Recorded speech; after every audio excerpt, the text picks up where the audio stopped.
All right, I'm in London, but I take you to Washington now, and Jeffrey Manber heads up a company called Nanoracks. Hi, Jeff. Hey, good morning, Dana. I was thinking back that the first time I met you was at Mission Control on the edge of Moscow in 2001, and you were about to help an American entrepreneur go into space, a guy named Dennis Tito.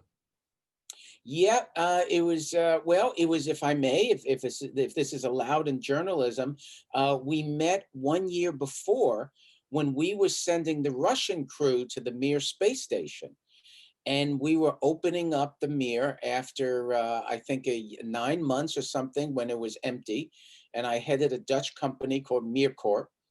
And I'm pretty sure that you were present in the mission control room. And I remember I was scared out of my mind. And we were sending two Russian cosmonauts to the Russian space station, Mir. And it was the first and still only, as we do this recording, human being sent on a commercial mission with total private funding. And the Dennis Tito was a year later. You're right, and because we as American correspondents were called out to the Mission Control Center every time there was a burp on Mir, and there was a lot of them. I mean, there was a fire, and there were so many different incidents with Mir. And then what was interesting, I was taking a look back, and it's interesting in talking to Jeffrey Manber, is that in fact the Russians had a company called Energia. And Energia, and Jeffrey, you can explain it, but while NASA said no commercialization, Energia became, from post-Soviet period, became a private enterprise, in effect. Right. And not even in effect. I mean, you have to remember this is now, Dana, going way back. But after the collapse of the Soviet Union, Gorbachev privatized and wanted to privatize the few world-class markets that Russia had. One was the Bolshoi Ballet, and it went private. One was Aeroflot, and it went private. And the third was space.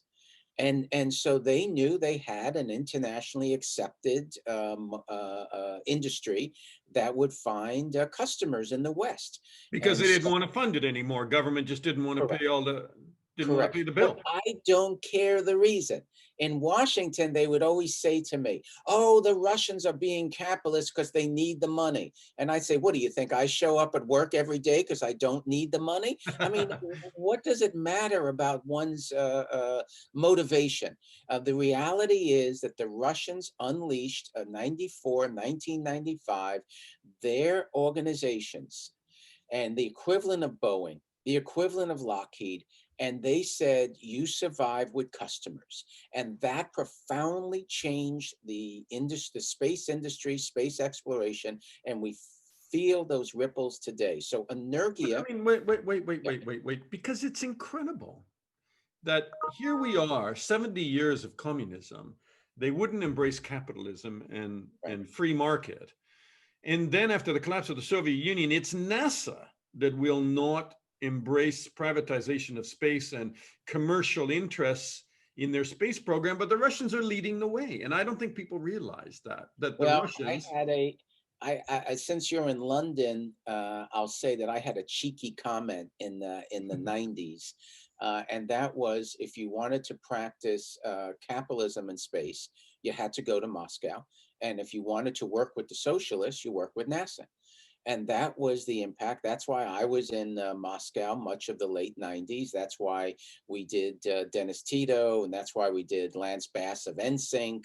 And that's why the European Space Agency, began paying for their astronauts to go to the space station. But you're correct, Dana.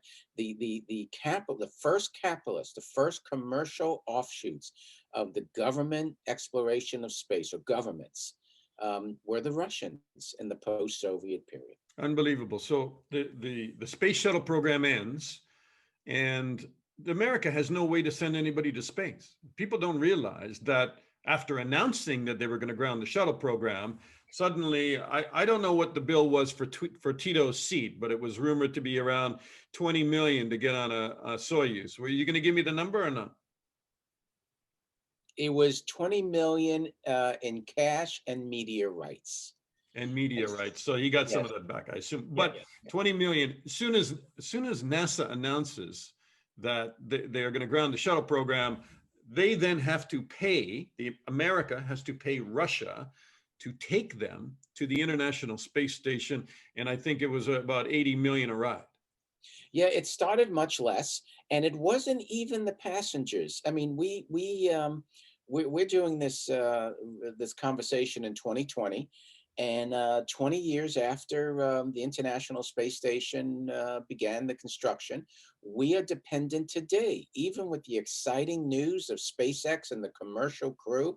And today we no longer need, it seems, the Russians to ferry astronauts to and from, but we still need the Russians for their cargo. We still need them to carry oxygen. I mean, the Russians are a true partner with us, or we are partners together on the International Space Station.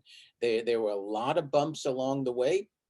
If you're in the community, you know what went on and goes on in the sausage factory. But your point is spot on. We could not, and cannot do the International Space Station without the partnership between Russia and America. So the US is still paying Russia. We no longer pay them for the cargo; it's their contribution. And we supply things for the Russians, and we're still codependent on one another for communications. They need us, we need them for oxygen. We're tied in together, which is one of the redeeming qualities still about the aging International Space Station. Why did it take NASA, and I want to talk to you about nanoracks in a sec, but why did it take NASA so long to come to grips with the fact that the government coffers are not endless and they will just not keep getting all this money anymore, and that they had to embrace commercial partners? They're engineers. I mean, so again, this conversation is taking place while we hope that the Biden folks will come in January, and I don't know if NASA folks are coming to grips on the fundamental changes that will take place in American space policy with our return to the moon, on what the emphasis for NASA will be going forward. Now I've spent decades in space, and NASA folks are good friends of mine, but they're engineers first. And they don't sit there thinking about what this policy change will mean. And so we also did a disservice to NASA, Dana. I'll say, in the mid-90s, Bill Clinton, the Clinton administration said, verily, we're going to end the American space station Freedom, of which we had spent billions on, and it was being constructed. I want you to work with the Russians, which made me happy. I worked for the Russians, and I was one that pushed us to work with the Russians. But then there was a third part I didn't anticipate. NASA, get on planes and go negotiate with the Russians. And all these NASA engineers with their thin blue passports who had never been overseas before get on a plane, go to a foreign land, Moscow in 1992 and 1993, with dim lights not working and society in collapse. And they come from Texas and Florida and Alabama, and they never met international people. And who do they meet on the other side? Russians that had been schooled in negotiations with Americans, that had hired people like me to advise them on how to work with America. And it was a catastrophe. It was just, in the beginning, it was so my heart goes out. And I would go to the White House in the Clinton time and say, guys, you realize you're sending NASA engineers to negotiate with very sophisticated people? Yeah. Don't worry, we'll take care of it. Don't. What was if you were to give me an example of the catastrophe, where did the Russians get the edge? They got the edge in very good contracts, like for Mir shuttle. If you all remember, those beautiful pictures of the shuttle docking with the Mir space station, and the Americans paid Russia close to $500 million for it, and it was a very good contract, written very well, and fortunately the Russians produced all the time. They, sometimes it took a while, but the contracts were extremely sophisticated contracts written by very sophisticated people. Tell me, you are Nanoracks, the largest commercial user of the ISS, with customers in over 32 countries. And then you are also sitting on the next SpaceX cargo ship after this one to ISS on the Bishop Airlock. First of all, what is the Bishop Airlock? And then just in general, what is the commercial use of the International Space Station? What do you do up there? Well, the International Space Station is owned by multiple governments, and as we all know, governments do not market well, and it's not the job of governments. And so, when the station was nearing completion about 11 years ago, I realized that very few companies were signing up to use the station. And we approached NASA and said, we don't want funding from you. And they were like, "Oh my God, what's this?" And we said, "We want to put research hardware on the station that we'll pay for if you give us resources, if you give us astronaut time and power and launches up." And NASA was pretty desperate at that time. People were not using it, so they gave us a very fair, very good Space Act agreement, and we have grown year by year. And as you said, we have customers in over 30 countries now. We've sent up over 1,000 projects in 10 years. We've deployed over 280 satellites. We've A lot of companies, I'm proud to say, owe their existence to having worked with Nanoracks, and we've shown the value of working on a space station as a destination. And I'll say first, I'll say what the Bishop Airlock is, and then, if I may say something philosophical, dare I say something philosophical, but we right now the only cargo door on the space station is the Japanese Space Agency. They have a magnificent airlock, which is how we've deployed our 200 and most of our 280 satellites. And we thought the market demands something bigger. And right now, when we want to use the Japanese airlock, we have an agreement with NASA. NASA has a treaty with the Japanese government, and that filters down to the Japanese Space Agency. It is not the most efficient system in the world. And so we went to NASA about 4 years ago and said, we will self-fund an airlock, and if you'll give us a free ride up. And they said yes. And so now, sitting on the next SpaceX cargo ship, SpaceX 21, we are on the vehicle waiting for the launch in December. And it is a permanent addition to the space station, 5 times larger than the JAXA airlock. And we already have contracts from European Space Agency, NASA, commercial customers. And it allows for more efficient cargo and satellites to and from the space station. And just give me a sort of a sampling of some of the other projects that make money on the International Space Station through that Nanoracks helps on those contracts. What are the contracts for? What do you do up there? We do biomedical research for our customers. We do basic research, applied manufacturing. We have some fiber optic manufacturers, Z-Bland projects going on behalf of our customers, additive manufacturing, education. And so it's the gamut. And I've taken some criticism because I never say no to a customer. And yet, because I want to understand the whole market, we've done everything from aging Scotch terpenes, where a Scotch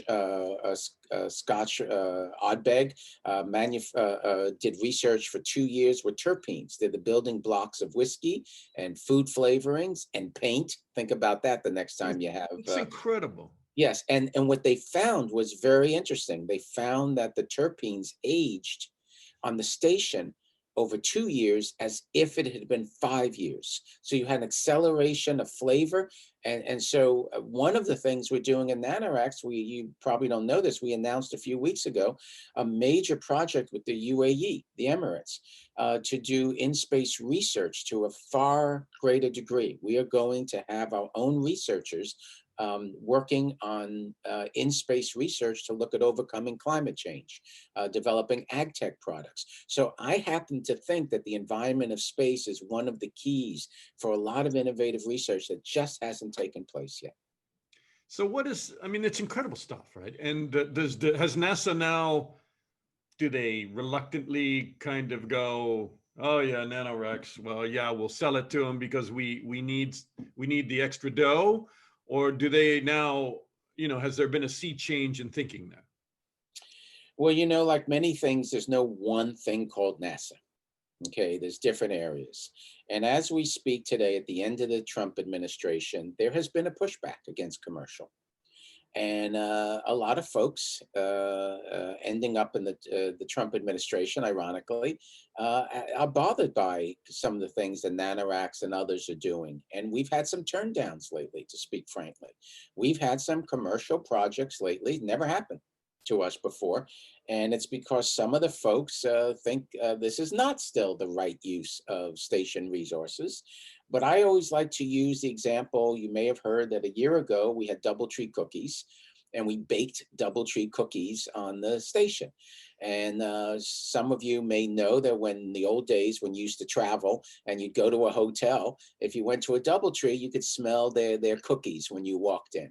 So DoubleTree came to Nanoracks and said, we want to bake cookies on the station. Well, guess what? There was no oven. And so there's no oven on a $100 billion permanently crewed station because NASA's afraid of crumbs. So my guys designed Crumbs an oven. or an oven fire? Crumbs. Crumbs. They're afraid of crumbs. So my guys designed an oven that is circular, and everybody smiles. Oh, DoubleTree cookies. But what do we get out of this commercial project? We got the first oven. We now have others doing very basic research, and we signed with Scholastic, an American educational company, that went into 50,000 students and taught them why baking in space is different than the Earth. I believe in commercial. I don't believe in it solely because of cash flow. I believe because it's the most efficient means to educate and reward the society that paid for things like the space station. Very cool. What will happen in the Biden administration? Will they embrace the commercialization that the Trump administration was getting a little chilly with? I think it may still be chilly, and that's a good segue. I think that NASA will embrace climate change. I think that they will want NASA to be part of the solution via Earth Sciences. I'm very excited with our UAE announcement on the Starlab Research Center, where we'll have 15, 20 researchers looking at ag tech innovation using the environment of space to green the deserts of Earth. And I think that the commercial pathway will be viewed with skepticism. One of my greatest fears, Dana, and I've been saying this publicly for a year, is NASA flew a little too close to the Trump flame, to the Trump sun. And whether it's the Space Force or whether it's some of these commercial projects, I fear that they may be too well identified with Trump. Trump ran around saying rich people want rockets, rich guys own rockets or something like that. And I had a great worry a year ago with the publicity with the Space Force. We can argue as to the merits of the United States having a division that looks for securing the security of the United States assets in space. Okay, we can argue that. But good Lord, a logo, branding, how closely it's identified with Trump. So I have some concerns that the Biden folks are going to come in and, as the Trump folks did, and say, this in space, it was Trump's. Let's get rid of it. We'll see. We'll see. If you look, last question to you, if you look forward to, there's going to be a manned mission back to the moon in 2024. They keep talking about, well, you're raising your eyebrows? Yes, there won't be a crewed mission back to the moon in 2024, but go on. They've said that there would be. Yeah. Did I get it wrong? Well, no, but even before the transition out of Trump, it was already behind. So let's hope they continue the return of America to the moon. Let's hope that program continues. I think there'll be a year of while we wait for the new head of NASA. So 2024 is out. This is my personal view. Nanoracks is not involved in this, but looking at it as an observer, I think 2024 is out. The question is, how much do we commit funding to return to the moon when we have very strong climate change, environmental issues of which NASA can be part of the solution?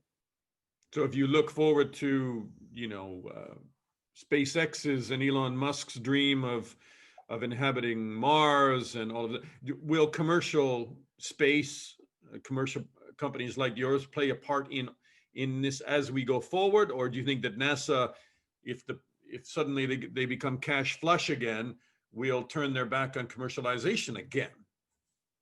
Well, you asked a lot here, and you said it's the last question, and I'm going to answer with a lot of issues. You may want to follow up another time. First off, I think the United States will not be cash flush, whomever, in the next administration. We have to pay for COVID, and we have a lot of debts to pay. And so I'm really dubious that there'll be a lot of money for organizations like NASA over the next couple of years. But having said that, I see parallel paths emerging. I see the extraordinary wealth of Jeff Bezos and Elon Musk continuing to go forward with their personal aspirations. And I think more than ever, they will literally lift up and keep going the commercial pathway. Companies like Nanoracks will find niches, important niches, like private space stations, okay, as Bezos and Musk continue their dreams. Companies like Nanoracks will be able to work in partnership with governments, whether UAE, the United States, and work with entrepreneurs like Bezos and Musk. So it's going to be a fascinating time to figure this all out. Jeffrey, yeah, we could go on for a couple of hours on this, but I mean, I think most people just don't even realize the backstory on how this has been run financially, and hasn't been run very well financially, the space program. You wrote a book called Selling Peace Inside the Soviet Conspiracy That Transformed the US Space Program. That book's, I think you got to do a second edition, because how old is that? 10 years ago? Yeah, exactly. Time to write another one, because Yes, there's sir. been a lot of developments in commercialization of space Yeah. in your company, and it's amazing. Jeffrey Manber, great to talk to you again. Great to talk to you and great to see you. Take care.